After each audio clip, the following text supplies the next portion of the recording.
Welcome to Intersect, a podcast where we find connection in each other's story. Today, I'm with my friend Kate Tsarenko, and we met at a house church. I discovered that Kate is Ukrainian. I also discovered that she had experienced bullying as a young person. Now, when I think of bullying, I think about the prototypical schoolyard playground scene. Some kid is picking on another kid. But what happens when bullying happens in the church? We're going to dig into that in a moment. Kate, tell us briefly about yourself, and then let's dig into your story. Everyone. I've come a long way. My first degree, I'm a teacher, English language teacher to Ukrainians. But when I came to America, I am doing digital marketing for 12 years now. And what I'm doing right now, I switched to corporate world. So I bring this big knowledge to small business, which I call small business, but that's actually one person business, and to find themselves, find their niche, and like teach them how to monetize that. Because people, we go through phases in our lives. We're different. Every few years we want to do something different. We have the core skills and talents, but we grow, we evolve. Everything is evolving. So I'm helping the people kind of like show the true self, not to be a true self. But again, to get to this point, I had to go through a lot of bullying, a lot of growth, a lot of making myself small. And I know how it feels. So that's in this moment of my life. That is my mission, because I mix my coaching techniques with my marketing techniques, and that's exactly what I'm doing because I've been through this. That's my story. Okay, so in essence, then, like you found a certain sense of boldness from the background of being bullied, which I might found my not. strength in it. I never thought I could find my strength in that. And at that point, when I was experiencing this, of course, I felt really bad. I felt like God forgot about me and he cannot help me. He cannot save me. He's weak. Because I doubted God. I lost my faith in him because I let those people who bullied me, I gave them power. So I gave them voice. take us back, give us Yes. a little bit of texture, specificity about what are a couple of things that you experienced, and how did that affect your faith? How did that affect your self-confidence? What happened to you in that time in your life? Well, I have lots of pain if it goes back to church. I grew up in a really conservative church in Ukraine.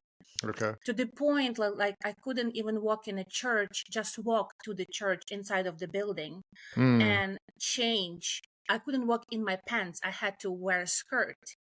Okay. And I got in trouble for coming into the church in my pants, even when it was super cold. It's super freezing right now in Chattanooga, Yeah. right? It's Yeah. So you can imagine that. Like, I'm a little girl because I've been serving since I remember myself. Like, since I remember myself, I'm always on stage, always playing, always involved. In Ukraine, we go to church Friday night, Saturday Okay. morning, Sunday Okay. night, and Okay. Saturday night. It's like Okay. Sunday morning is Pathfinders. A whole So weekend event. a whole weekend event.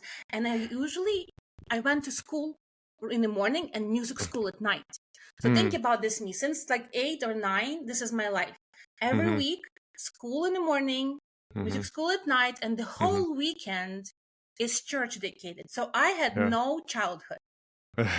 So that's why I'm like a little irresponsible. I think I'm not irresponsible, like a childish right now, because I did not have a childhood. They stole it from me. So from age 10, for sure, I was like really involved in church. Like that was my whole entire life. But through that, I always experienced like things that did not connect to me with God. I made no sense. For example, in my religion, we celebrate Sabbath, and it's really Yes. holy. Okay. Okay. And you're not supposed to eat fruit or take a grape on Sabbath because it's a big sin. You will you will Hmm. burn in whatever they believe in, you will burn. So yes, Oh, not wow. burn in hell. We don't believe in Wow. hell, but you're not going to be in heaven. Ah. And people were always portraying heaven as something amazing.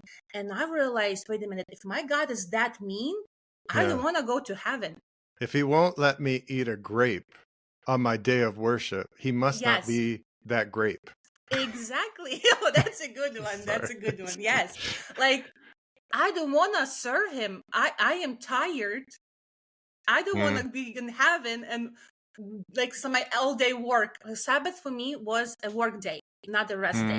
Hmm. I'm Hmm. always like have this feeling towards it. Hmm. Always a work day. You cannot do any fun. It's the worst day of my life since 10 to 15. That was my life. Wow. And I was Wow. growing with this. I had Hmm. little things, like I was always like loud, too much. And people were always telling me, Kate, you're too much. Kate, Hmm. slow down. Kate, be small. Always containing Hmm. me. My mom Hmm. has this narrative, and Ukraine in general have this narrative. What would people say? Oh, wow. Everything you do, the partners you choose, the relationship you choose, school, where you eat, how you look, certain way, you always have to look certain way. Like, what would people say? And church is big on that. What would people say? So Hmm. I grew up on that, and it was big. And you're kind of like, I have no clue what people would say because you're always telling me what they would say. Why don't you just give me a chance Exactly. to hear from Exactly. So, them? and I was at age 15 when I grew up really fast, and I told them, listen, I am done. I cannot do this anymore, you guys. I started rebelling. I was drinking. I was smoking. Hmm. I started dating an older guy.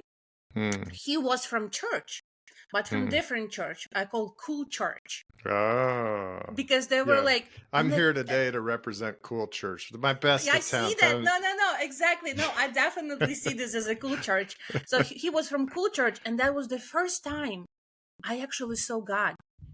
I thought this is what my God wants me to be: cool, love him, serve people, be nice, and just have a good heart.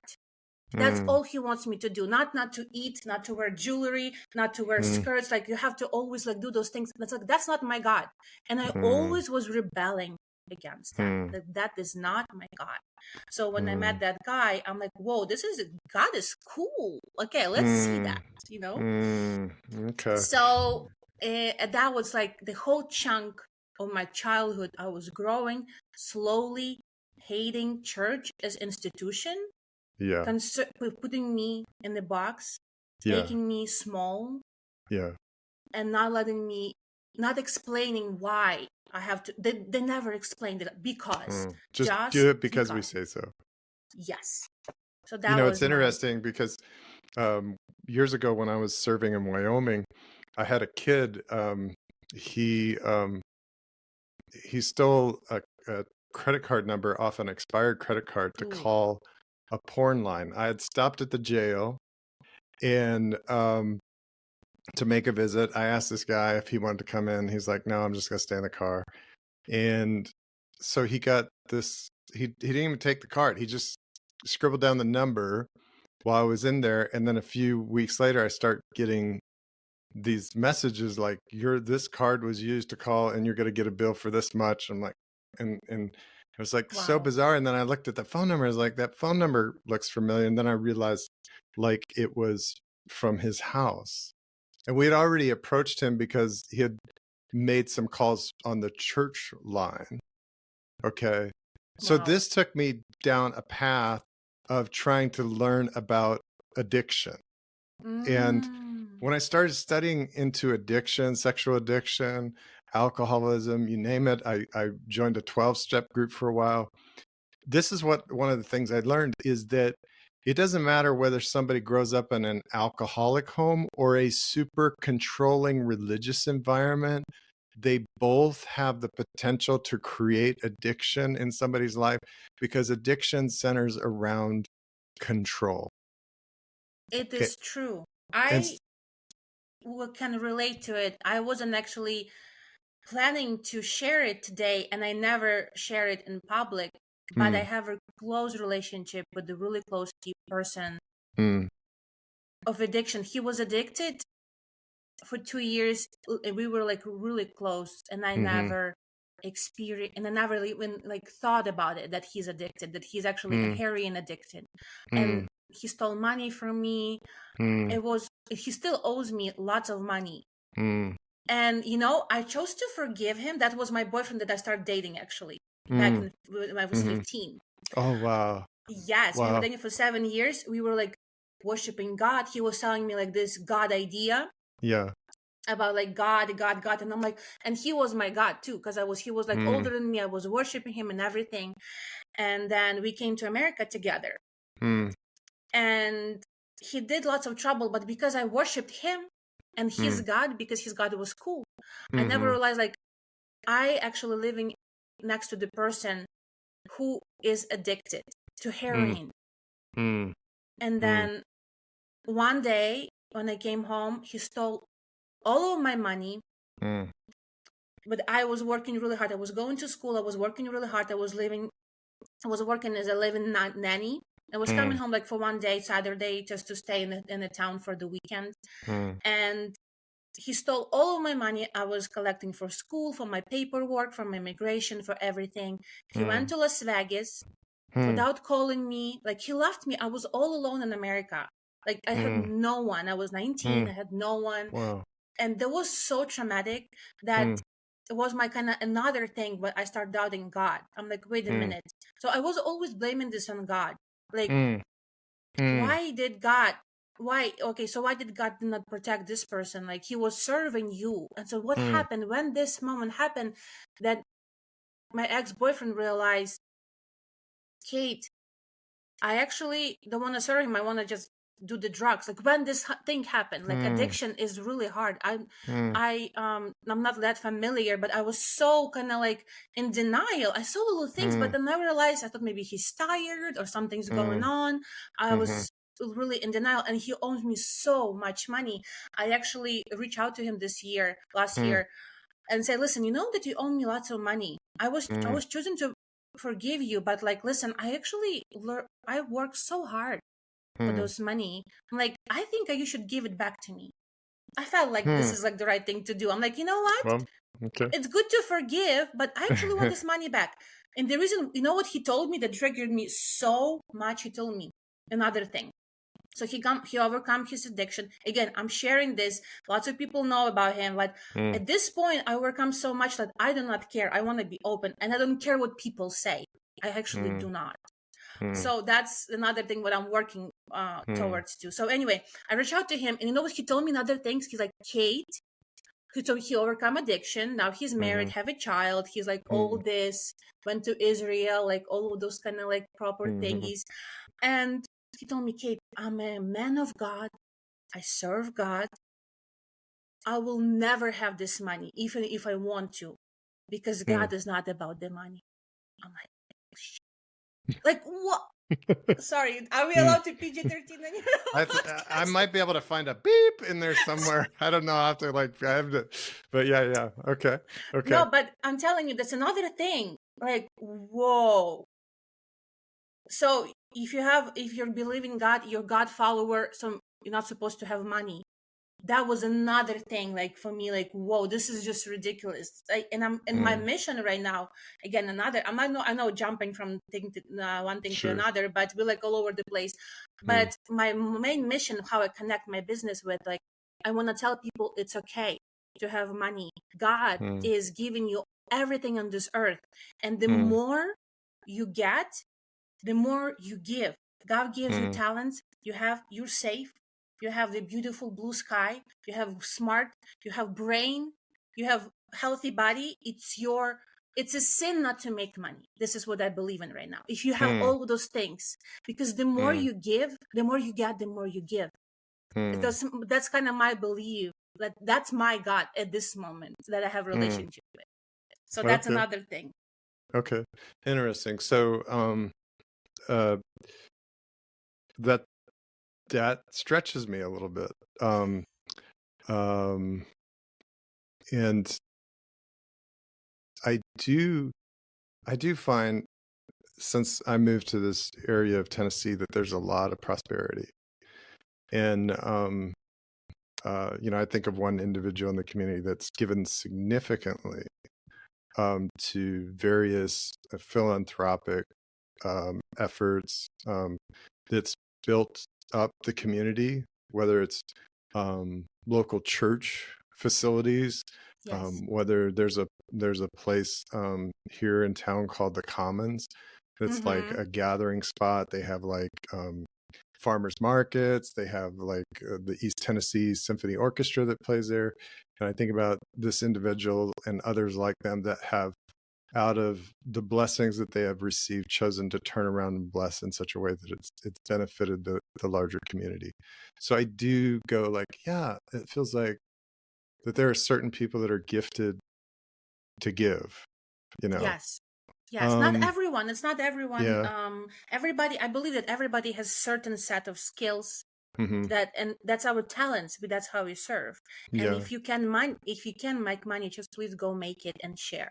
Mm, That's what I believe in. And I believe like everybody's supposed to be comfortable and make hmm. other people comfortable. I over like volunteering all these years, and I saw how much how much money and how money can give you this power and can save Mm, people, literally mm, save people. We did save people. It cost only $17 to save a life.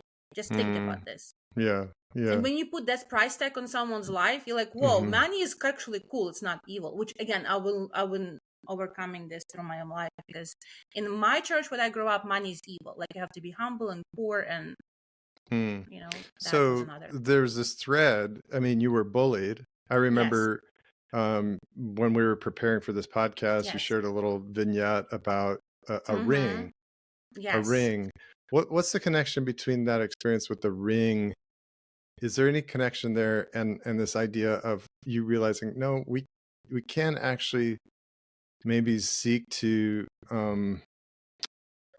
like, you saved up for that. That was I mean, That that was. was one of my child traumas. Hmm. I remember it so well in front of my face. Mm, I remember that I was going to school and I was like really nice girl, going to school, to hmm. church, that's all my life. And Hmm. because I was a really good girl, but being good grades, my mom Doing was all the giving me right money. things. Yeah, Yeah. all the right things. This is what you Hmm. do. And Hmm. my mom was giving me like extra money. I was saving Mm, for it. I was saving, mm, saving, saving. So in my religion, back in my church, my town, not every church like this, mhm, you're not supposed to wear makeup. You're not supposed to wear jewelry. Not supposed to do anything. So I saved up mhm, for this little cute ring. There's like a small little thing. It was so cheap, but I was little. I was like 10. It took mm, me so long to save for this little ring. And I remember I was so excited. I'm like, this is my first thing I could buy. I saved, I didn't eat my lunches. I saved on lunches like for weeks in school just to get this ring. I was okay. so excited. It was like, shiny and bright. And I'm like, oh my goodness, I'm just going to wear it. So I went to buy it. And on top of just regular weekends at the church, I was always going to Bible study, as good Mhm, girls supposed to do.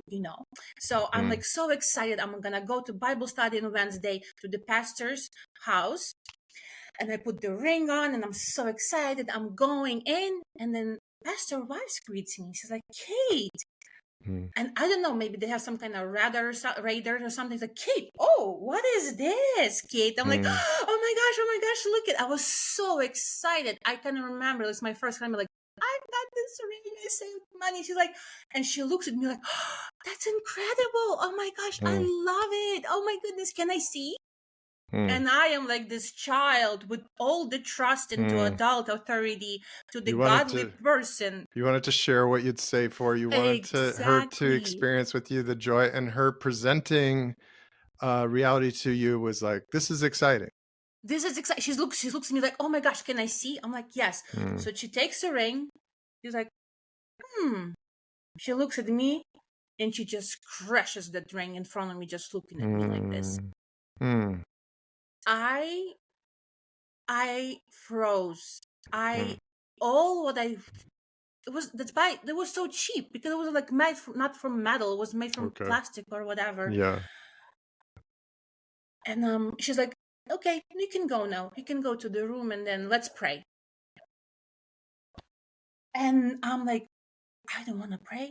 I don't want to have anything with you guys. Like, what kind of God is this? What kind of person you are? Where is your heart? I remember thinking, where is the love? Where is understanding? Okay, if I'm not supposed to wear jewelry, sit me down, show me in the Bible, explain it to me. Like, I'm open. I am a smart girl. I'm open for conversation. I was always like a little grown up when I was little, always open. When I was 10, I was completely on my own, going everywhere, doing places. Was no one in charge of me. Like, I am a grown up at 10 already back in Ukraine. So talk to me, right? And that was my, like, one of my first and biggest realization, like, something is wrong here. Like, this is not God. This is not God. And I'm like, this is not my God. Again, I don't believe that you have to wear all the jewelry, but if that's what you want, that's what you like, and you have a good heart towards yourself first and towards people, if that you want to put fingers gold and everywhere, do it. Lots of cultures just wear jewelry because it's part of their identity. Right. Not supposed to, but God loves them less. So that was my first big realization, that God cannot protect me from these people. I'm already calling church these people, and if that's God, I don't want to do anything with him.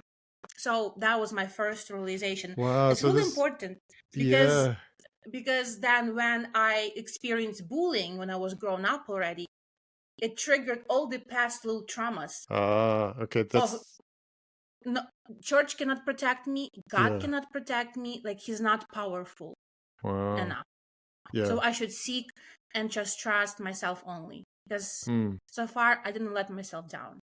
Okay, so just to summarize then, you've had these experiences with bullying, whether it was the crushing of the ring or you're not wearing the right thing, and all of that eventually over time accumulated in such a way that it drove you out of that community. Like, you wanted nothing to do with that particular church community. You meet this guy that was, quote, the cool Christian.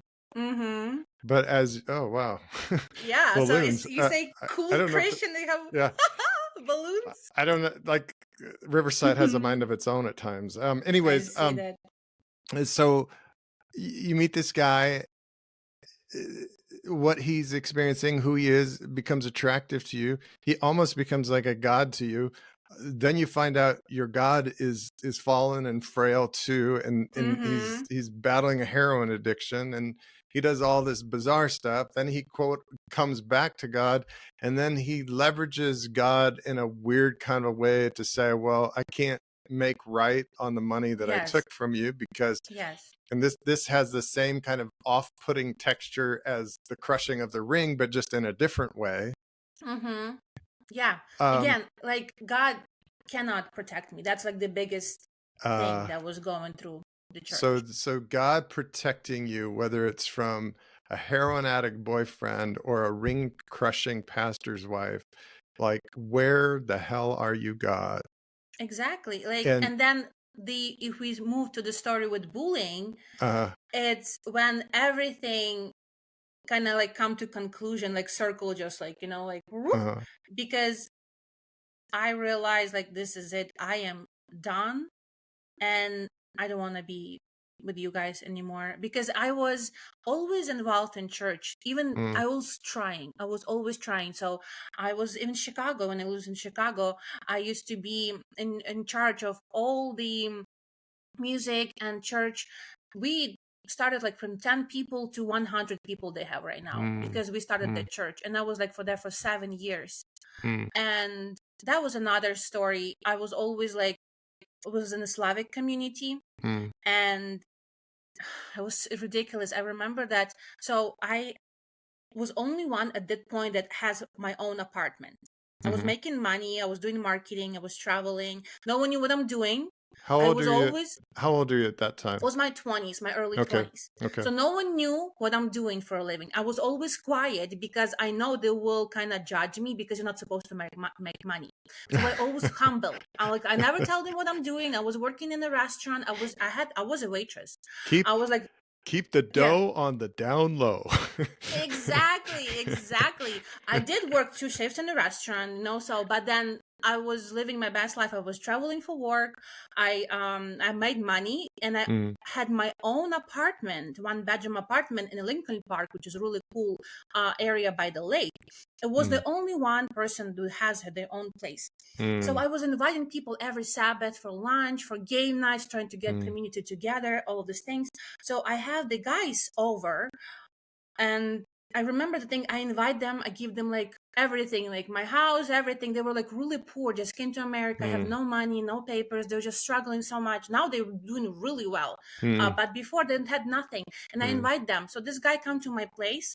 mm, He looks at me and he's like, Kate, you live here alone? I'm like, yes. I'm like, why are you showing off like that?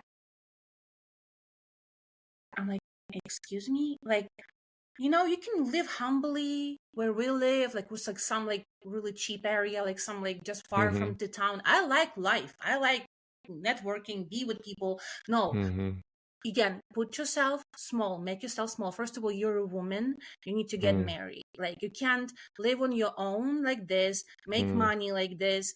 You have to be humble. mm, You have to first of all get married, because that whatever you're doing, it doesn't count. It's not cool. So mm, get humble, please. And then he's in my own home eating my own things, and I'm just entertaining them. Like I have a program, people just come sit and then walk out. This is what I would mhm, used to do. I had so much mhm, energy, I had so much to give, and I was always giving, mhm, always giving. And he telling me this, and I mhm, remember also I was in charge of music, and I asked mm, them, guys, can you be at 9 a.m. for music? They were always late. And then I mm, learned they did not respect me as a woman leader, mm. that they were like late in my face. You don't tell me what to do because I'm a cool Oh, Slavic man ooh. and you're a woman in church. That was another kind of like thing I was going through. All these little hits Yes. that felt like they were like a kind of blow to who you innately are. Mm-hmm. Yes. And then all connected with church, that church cannot protect me, and it's church is evil. So that was all the connection to it.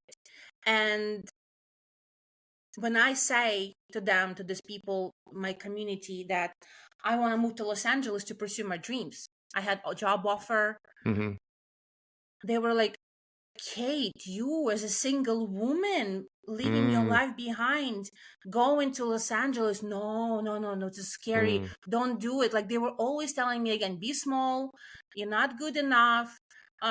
You're just a woman. Who are you? Like, why are you showing off like that? And I'm like, you know what? Screw mm. you. Sorry, you can beep again. I'm like, I am going. I am going. Okay. And I did pursue my dreams. I moved to Los Angeles. I got the best job. I was growing like crazy. I went to this. I learned. I met so many great people. Like that was Mm, my dream, and that I found my community. I'm like, oh my goodness, this is life. mm, mm, So, and there where I experienced the biggest and the scariest bullying in all my life again was like, you know what, people, whatever we believe in, the world mhm, is showing us. We like, the world is our mirror. So I already have those beliefs that church is bad, people are bad, God cannot protect me, right? And mm, whenever you go, you see it.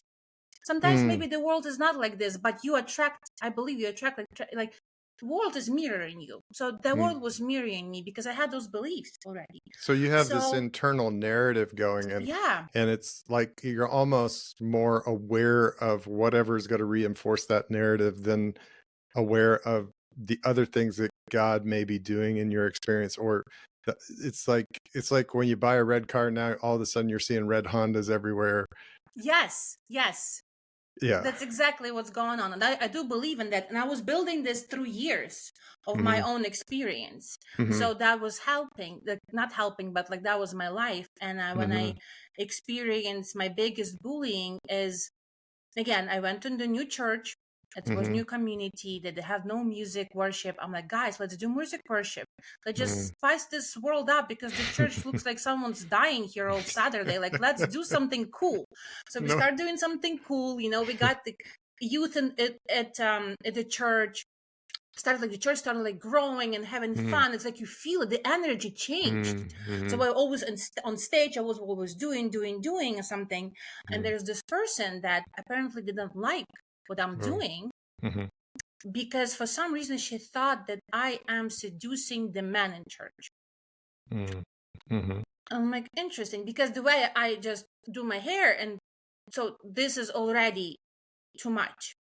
I'm coming Friday in traffic 1 hour to Friday rehearsals again, falling into the same patterns, right? I give myself to you guys. You should just appreciate my sacrifice. I'm driving Friday night to church wearing a little necklace. And the pastor, Kate, I remember, like, I'm walking in, I prepared this huge program, wrote the script, everything myself. I'm walking in so excited.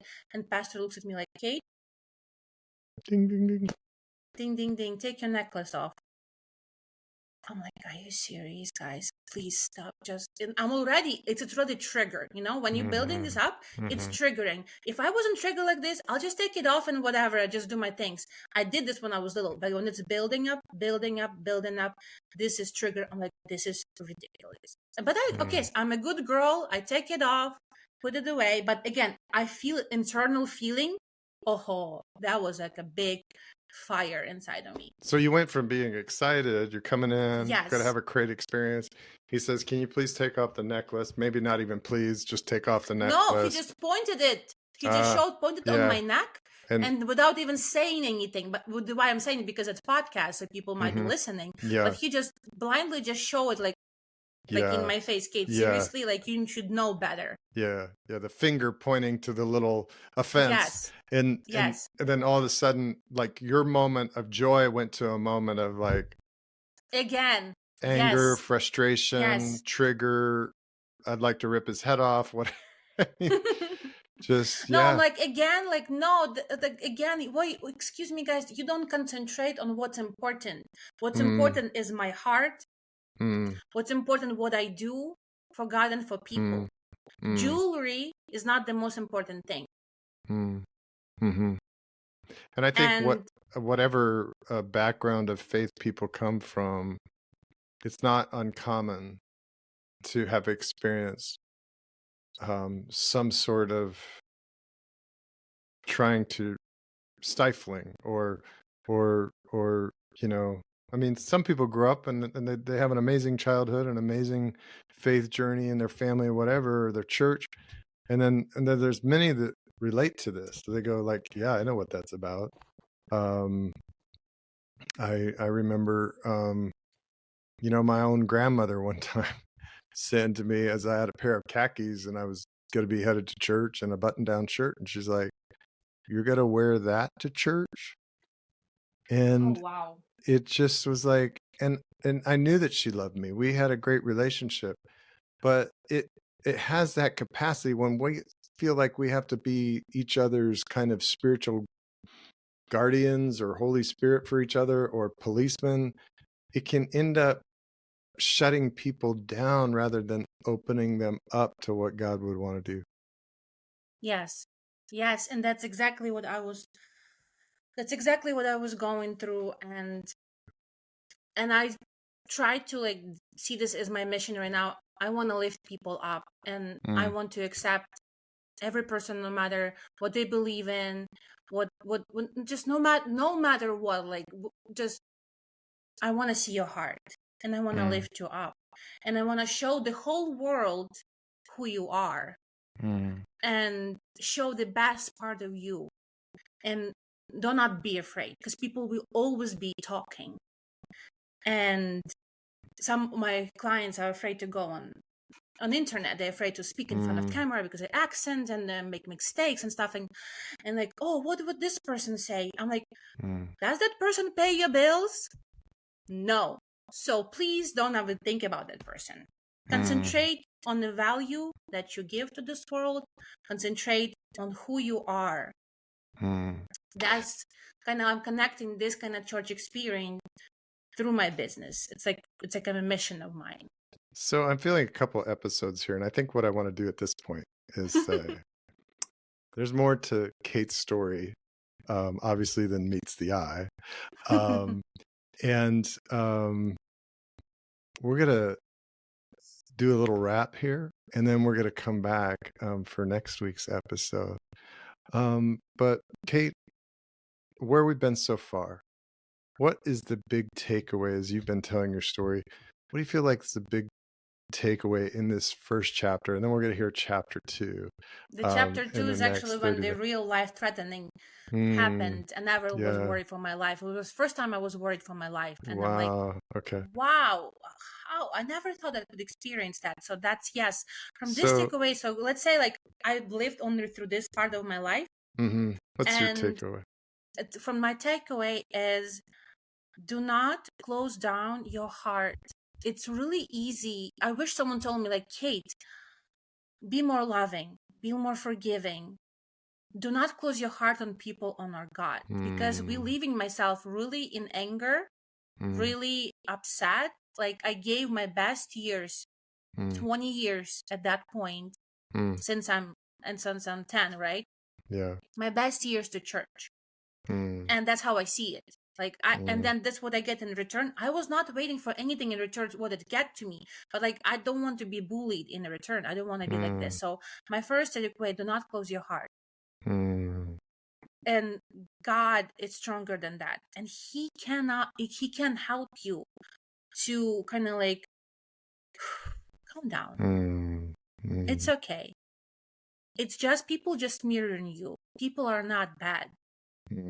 They are not bad. They're going through something. They're not bad. They don't want to hurt you. Most of the people, they don't want to hurt you. They're living through their lives, through their beliefs, through their upbringing. They're not there to get you. They just living with their own trauma, and they're mirroring and triggering something in you. So people are not bad. All right. I wish someone could tell me that back then, and I don't have to be that angry at people until there's no God. So we're leaving me like, there is no God. God can protect me, and people are there to get me.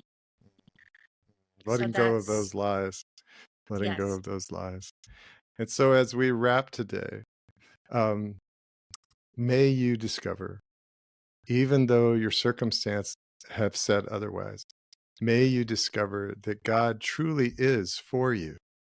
May you know that he has your best, and that the people around you, even though sometimes they do hurtful things, they've experienced hurt, they've experienced pain, and sometimes they're only doing the best with what they know. And so as we hear from Kate next time, we're going to discover how God showed up for her, even in her darkest, most traumatic moment, and where he took her to now. So until next time, thank you for joining us on Intersect, and may you find connection in God's story, in your story, and in the story of the person next to you. God bless. We'll see you next time.